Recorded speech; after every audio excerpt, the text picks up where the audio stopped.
नमस्कार दोस्तों, मैं विनय ज्योतिषी आप सभी का अपने चैनल में बहुत बहुत स्वागत करता हूं। आशा करता हूं आप सब स्वस्थ होंगे और सुरक्षित होंगे। दोस्तों, हम बात करेंगे तुला लग्न की और मार्च महीने के राशिफल की। सबसे पहले आप सभी को होली की बहुत सारी बधाई और बहुत सारी शुभकामनाएं। तुला लग्न वालों के लिए अभी लगातार समय बेहतर बना हुआ है और सबसे बड़ी चीज़ है कि आपका जो माइंडसेट है, जो सोचने विचारने की जो क्षमता है, वो अभी बहुत हाइट पे है, बहुत परवान चढ़ी हुई है। हालांकि बहुत सारी बातें आपको विचलित भी कर रही है। आइए इसे डिटेल में समझते हैं।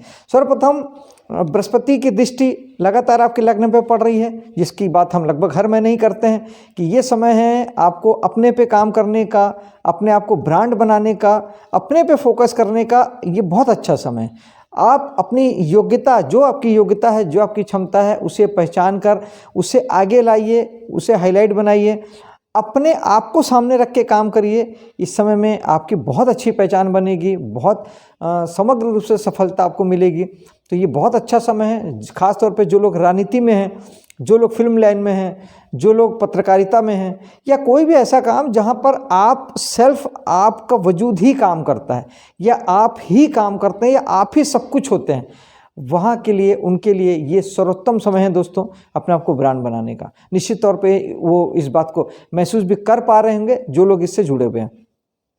आगे चलते हैं धन भाव की ओर। दोस्तों, धन भाव अभी ना तो किसी ग्रह की दृष्टि है, ना कोई ग्रह यहाँ बैठा है।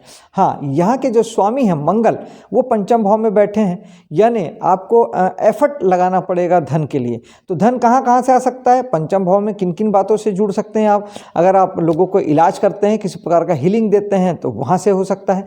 कला जगत से जुड़े हैं, नृत्य, गीत, संगीत, चित्रकारी, पेंटिंग से जुड़ के कोई काम करते हैं, कला के किसी भी काम को आप करते हैं, तो वहाँ से आपको धन की प्राप्ति आप कर सकते हैं। संतान के माध्यम से आपको धन आ सकता है। प्रेम प्रसंग के माध्यम से आपको धन की प्राप्ति हो सकती है। एजुकेशन के मामले से अगर आप पढ़ाते हैं या कोचिंग वगैरह डालते हैं, तो उसके माध्यम से आपको धन की प्राप्ति हो सकती है। और आपके विचार, सबसे महत्वपूर्ण चीज़ है, पंचम भाव हमारा दिमाग होता है, तो आप अपनी समझ बूझ से इस समय में धन प्राप्त करने की स्थिति आपके लिए बनती है। चलिए और आगे चलते हैं पराक्रम की ओर। पराक्रम के भाव में बृहस्पति शनि की दृष्टि, लगातार हम हर महीने लगभग यही बात कर रहे हैं, क्योंकि शनि और बृहस्पति 1 साल और शनि एक राशि पे 2.5 वर्ष रहते हैं, तो दृष्टि अब इनकी लगातार पड़ती रहती है। तो पराक्रम में जहाँ एक और बृहस्पति आपके पराक्रम को बढ़ाएंगे। जो लोग कमीशन दलाली का काम करते हैं, जो लोग ट्रांसपोर्ट के काम से जुड़े हैं, जो लोग एंकरिंग का काम करते हैं, जो लोग मार्केटिंग के फील्ड से जुड़े हैं, उनके लिए ये बड़ा अच्छा समय बन पड़ेगा। बहुत अच्छे से आप अपनी कामों को कर पाएंगे। जो लोग हिम्मत और मेहनत और साहस से कोई काम करते हैं, उनके लिए भी बड़ा अच्छा समय है। खासतौर पे जैसे कोई पुलिस वाले हैं, मिलिट्री वाले हैं, या आप कोई साहसिक खेल खेलते हैं, आप जीवन में निश्चित तौर पर आगे बढ़ेंगे। और शनि चाहते हैं कि आप अपनी जिम्मेदारी लें, अपने एफर्ट के लिए, अपने पराक्रम के लिए आपको मेहनत करनी है, ये शनि सुनिश्चित करते हैं। तो बिल्कुल भी अपने आप को ढीला मत करिए, कमर कसकर भिड़ जाइए, मेहनत करनी है आपको। और आगे चलते हैं चौथे भाव में। चौथे भाव में भी अगेन कोई ग्रह बैठा भी नहीं है, किसी ग्रह की दृष्टि भी नहीं है। हाँ, यहाँ के स्वामी शनि जो जाके छठे भाव में बैठे हैं, जो ये बताते हैं कि प्रॉपर्टी या गाड़ी की प्राप्ति आपको छठे भाव के माध्यम से हो सकती है। यानी अगर आप सर्विस सेक्टर में हैं, तो वहाँ से आपकी ये सुविधा आपको कहीं से किसी माध्यम से मिल सकती है। यानी सर्विस क्लास लोगों को ऑफिस की तरफ से या गवर्नमेंट की तरफ से कोई रहने की जगह या गाड़ी प्रोवाइड हो सकती है। इसके अलावा कर्ज एक बहुत बड़ा फैक्टर है, छठा भाव। कर्जे के माध्यम से आप अपनी इच्छाओं को पूरी कर सकते हैं। इस समय में कर्ज के बिहाफ में आप गाड़ी ले सकते हैं, मकान ले सकते हैं, और इस समय में कर्ज आपको मिल जाएगा। चलते हैं और आगे पंचम भाव की ओर। पंचम भाव में 4 ग्रह विराजमान है और 1 ग्रह की दृष्टि है। बृहस्पति की दृष्टि यहाँ के सारे फल को बढ़ाती है। अगर आप पढ़ रहे हैं या पढ़ा रहे हैं तो, और अगर जीवन में प्रेम प्रसंग नहीं है, तो वो एक नया आपके जीवन में नया अध्याय जुड़ सकता है। जिनकी उम्र वैसी है, जिनकी परिस्थितियाँ वैसी है, उनके साथ। और संतान के लिए ये बहुत अच्छा समय है। जिनके पास संतान नहीं है, वो इस समय में अगर प्रयास करते हैं, तो उन्हें निश्चित तौर पे संतान प्राप्ति भी बृहस्पति करवा सकते हैं। इसके अलावा यहाँ पर 4 ग्रह और विराजमान हैं। सूर्य विराजमान है, जो ये बताते हैं कि सूर्य चूंकि इनकम के स्वामी हैं और इनकम के स्वामी का यहाँ बैठना ये बताता है कि आपको निश्चित तौर पे यहाँ से आपको ज़बरदस्त इनकम भी प्राप्त होगी और मान सम्मान भी प्राप्त होगा। यानी अगर आप कला जगत से जुड़े हैं, आप अगर हीलिंग का काम करते हैं, एजुकेशन से जुड़े हैं, तो निश्चित तौर पे इस समय में ये सारी चीज़ें फ़ायदेमंद साबित होगी। मंगल आपको काम करने के लिए साहस देंगे, ऊर्जा देंगे, एनर्जी देंगे, ज़बरदस्त रूप से आपको एक जज्बा एक प्रदान करेंगे कि आप बेहतर ढंग से काम कर पाएँ। बुध भी यहाँ पर है, बुध वाणी के माध्यम से आपको सपोर्ट करेंगे और बुद्धि के माध्यम से आपको सपोर्ट करेंगे।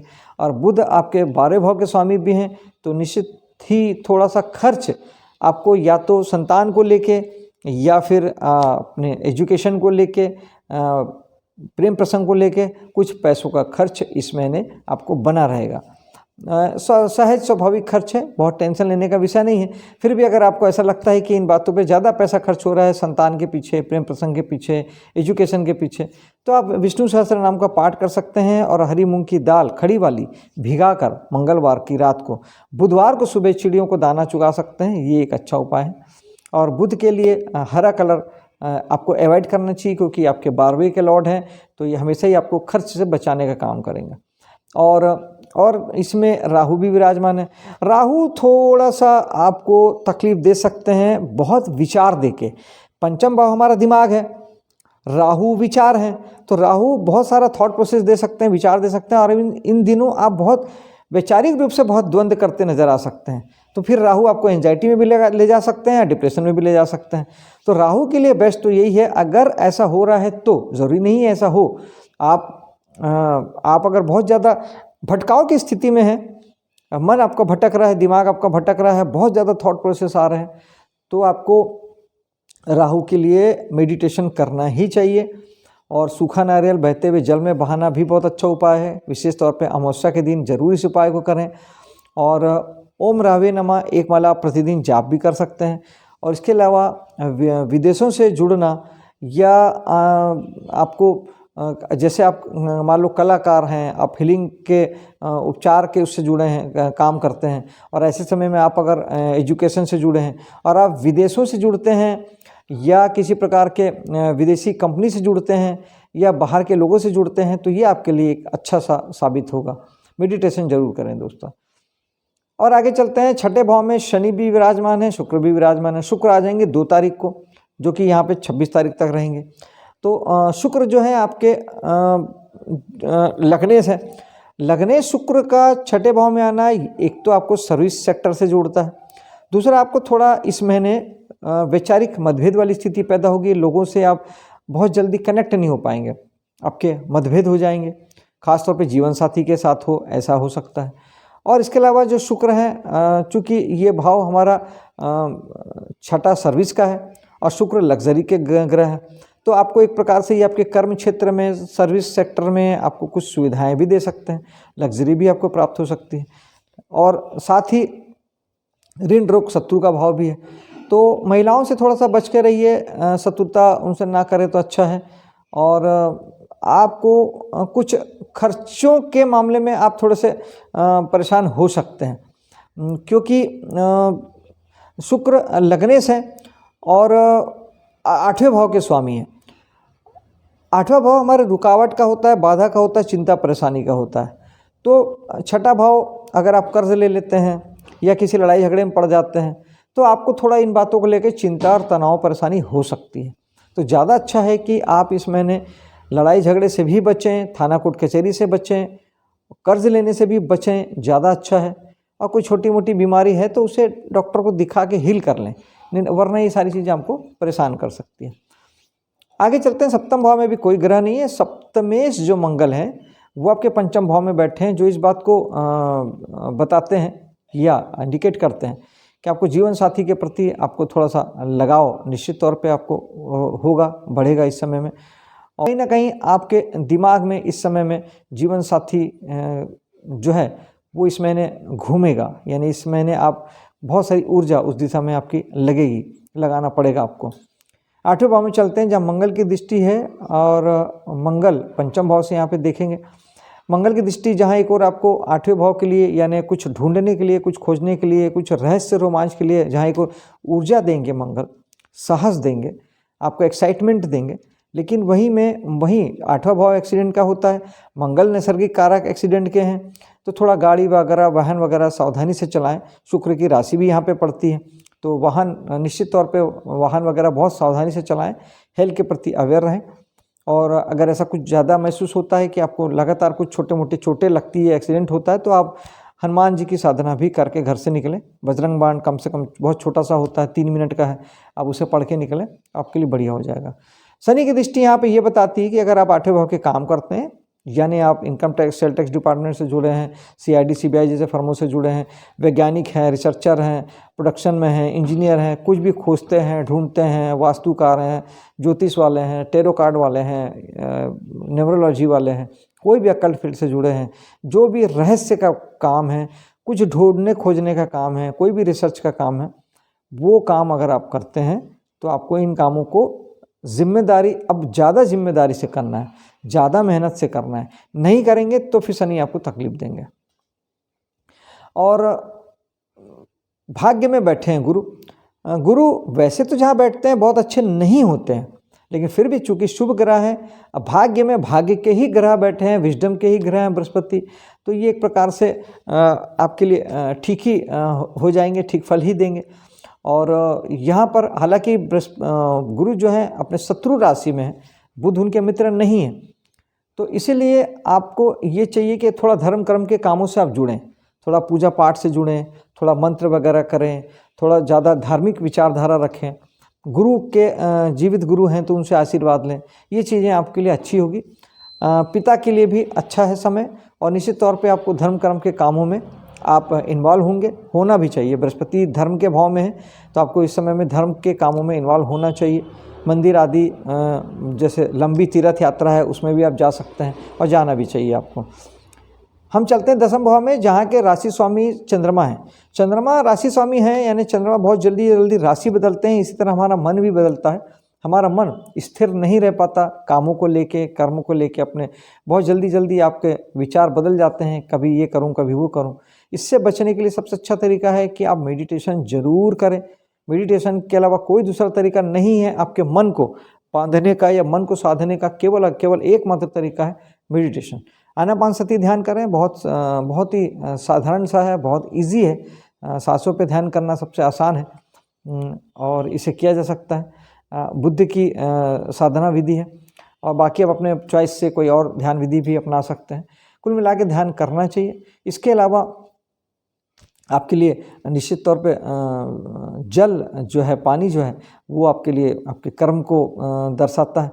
तो आप जल आधारित काम या चंद्रमा से जुड़े काम या व्यापार को करेंगे, और कामों में अगर ट्रैवलिंग शामिल करेंगे, क्योंकि ट्रैवलिंग भी चंद्रमा की चीज़ है, तो उस काम को आप कर पाएंगे। जो आपके कामों में जो आपके बहुत भटकाव आता है वो नहीं आएगा। अगर आप चंद्रमा के काम करते हैं या चंद्रमा के डोमेन में चले जाते हैं, जैसे यात्रा करके काम करते हैं, या ज़्यादा से ज़्यादा आप लिक्विड का काम करते हैं, तो आप उसको काम को आसानी से कर पाएंगे। या मन से जुड़ के कोई काम करते हैं, आप मनोचिकित्सक हैं या मनोवैज्ञानिक हैं या कुछ इस तरह से और कुछ करते हैं, निश्चित तौर पे काउंसलर हैं, काउंसलिंग देते हैं, तो आप फिर चंद्रमा को यूटिलाइज कर रहे हैं, तो आप उसका काम कर पाएंगे। दोस्तों आगे चलते हैं एकादश भाव की ओर। एकादश भाव में अगेन यहाँ पर सर्वप्रथम तो केतु बैठे हुए हैं। तो केतु बैठे हैं तो आपको एक चीज़ बता देता हूँ कि इनकम को लेके, लाभ प्राप्ति को लेके आप पीछे ना भागें, अपने कर्म करें, प्रभु के चरण में डाल दें। आपको जो लाभ प्राप्ति होनी है आपकी उम्मीद से ज़्यादा आपको हो जाएगी।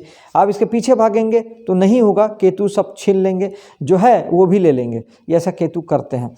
और दूसरे ढंग से बोलें तो यहाँ पर सूर्य की दृष्टि, मंगल की दृष्टि, बुध की दृष्टि है। ये 3 ग्रहों की दृष्टियाँ कहीं ना कहीं आपको बहुत सारी चीज़ों से जोड़ती है। जहाँ एक और बुध आपको खर्चों से जोड़ते हैं, यानी वो ये बताते हैं कि आप इस समय में बड़े भाई बहनों के प्रति, दोस्तों यारों को लेकर, समाज के प्रति कुछ थोड़ा पैसा खर्च करेंगे, और करना भी चाहिए। उसी स्थिति में और इसके साथ ही बुध जो है वो आपके भाग्य के स्वामी भी हैं, तो भाग्य से आपको इनकम होगा, ये भी बुध श्योर करते हैं। आपके बुध जो हैं वो भाग्येश भी हैं और व्यवेश भी हैं, खर्च के स्वामी भी हैं। तो एक और आपको भाग्य से चीज़ें देते भी हैं और आपको खर्च भी करवाते हैं। हालांकि फिर भी बुध के लिए आप विष्णु सहस्त्र नाम वगैरह अगर आप सुनते हैं तो निश्चित तौर पे आपको खर्च में भी कमी आएगी और भाग्य भी आपका बलवान होगा दोस्तों। और हम आगे चलते हैं 12वें भाव की ओर चलते हैं। तो इस समय में यहाँ पर शुक्र, मंगल और शनि की दृष्टियाँ थोड़ा थोड़ा आपको इस महीने खर्चों में बनाए रखेगी। मंगल जहाँ एक और आपको लड़ाई झगड़ों की वजह से और जीवन साथी के वजह से या व्यापार के लिए आपको पैसों का खर्च कराएंगे। शुक्र आपको थोड़ा सा अगर आप लंबी दूरी की यात्रा करना चाहते हैं या विदेशों से जुड़ के अगर काम कर रहे हैं उसमें थोड़ी रुकावट बाधा दे सकते हैं, क्योंकि शुक्र आपके अष्टमेश है। तो बेहतर है कि इस महीने आप दही का सेवन ना करें और दही को भगवान शंकर में चढ़ाएं, पानी के साथ मिला के चढ़ा सकते हैं, सीधा भी चढ़ा सकते हैं, ये कर सकते हैं। और बुध यहाँ के राशि स्वामी है, उसका मैंने पहले ही बताया कि विष्णु सहस्त्र नाम का आप पाठ करें।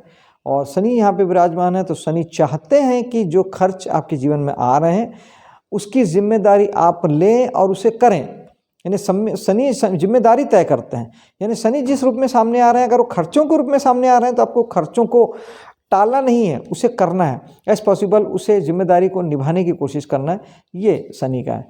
फिर भी शनि आपके छठे भाव में बैठे हैं और वहाँ से दृष्टि डाल रहे हैं। सर्विस सेक्टर में सर्विस सेक्टर के लिए आपको कुछ खर्चे करने पड़ सकते हैं, कुछ आपको नौकरी वगैरह में या आप जो सेवाएं देते हैं वहाँ पे अपने काम को बढ़ाने के लिए आपको कुछ खर्च वगैरह आपको करने पड़ सकते हैं। और ये सब दोस्तों शनि की चीज़ें करनी ही पड़ती है, यानी उसे कर लेना बेहतर होता है, यही सबसे सही है। फिर भी शनि के लिए उपायों की भी हम बात कर लेते हैं। शनि के लिए ओम शनिचराय नमः एक माला जाप कर सकते हैं। शनि भगवान को सरसों का तेल चढ़ाना एक बहुत अच्छा उपाय है। शाम के वक्त शनिवार को पीपल में सरसों तेल का दिया जलाना भी एक बहुत अच्छा उपाय है। और जो लेबर क्लास, जो गरीब लोग होते हैं, उन्हें मान देना, सम्मान देना, उनके प्रति सहानुभूति रखना भी शनि को ठीक करता है। दोस्तों मेरे वीडियो को लाइक शेयर कीजिएगा, चैनल को सब्सक्राइब कीजिएगा। मिलता हूँ आपसे अगले वीडियो में, तब तक के लिए जय हिंद, जय माता दी।